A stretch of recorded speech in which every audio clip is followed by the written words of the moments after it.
Ano nga bang mas maganda, yung freelance mature ka o nasa spa? Ayan, maganda yung topic natin ngayon. So, may daming nagtatanong sa akin ito.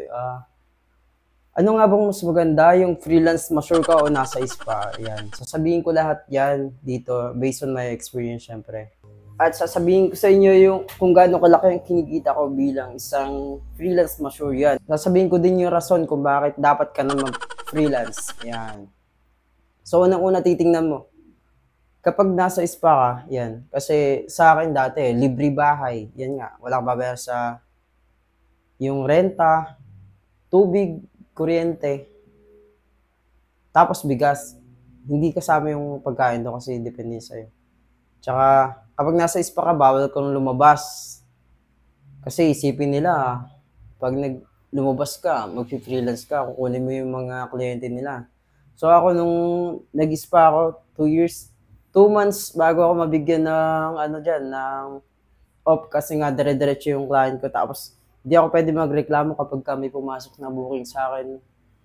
Tinatanggap ko lang siya. Kumbaga, kahit gutom na ako, tinatanggap ko pa din kasi.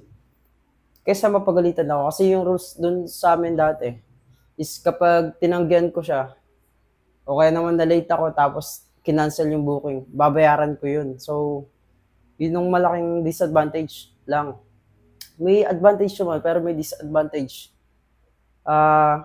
Yun, kaya nag-decide din ako na mag-freelance kasi hawak ko yung oras ko. Pwede akong hindi gumawa kung ayaw ko. Pwede rin naman na gumawa ako. Tapos, madami akong bagay na kaya pang gawin yan. Kunwari, magpe-painting ako. Yan, isa yan sa income ko, yun. Source of income. Yung pagpipinta ko, tapos nag-affiliate ako sa TikTok. Nakakalabas ako. Kung everyday ka gumagawa, ako sa experience ko sa akin,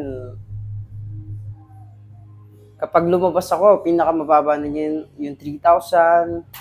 Tapos, hanggang 5,000 yan, syempre. Pero depende sa sipag mo. Pero hindi ako everyday nagmamasahe, syempre. Madami akong ginagawa eh. Nagpe-painting din ako. Nag-affiliate. Basta, madami akong ginagawa. So, ayaw magpapako sa isa lang. Kasi pag minalas ka sa isa, at least, may iba ka pang aasahan eh, di ba? So, ayaw kong umasa sa isa. Yan. Tsaka hindi lang naman pagmamassage yung alam ko eh. Madami pa akong alam. Yan. So, yun lang. I-consider mo din, kapag aalis ka, kaya mo ba talaga? Kaya mo bang bayaran yung bahay?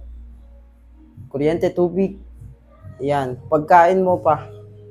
Tapos, saan mo i-market yung sarili mo, di ba? Kasi kapag nasa spa ka, automatic yan, sila na magmamarket sa'yo. So, kung hindi mo pa kaya lahat ng yun, manatili ka muna sa spa, manap ka ng mga regular client mo, na katulad ko, ganun na ginawa ko. Humanap muna ako ng mga kliyente ko bago ako umalis. Kasi, para nasa ganun, kapag, syempre, pag umalis ka na, di ba? Sarili mo na aasahan mo.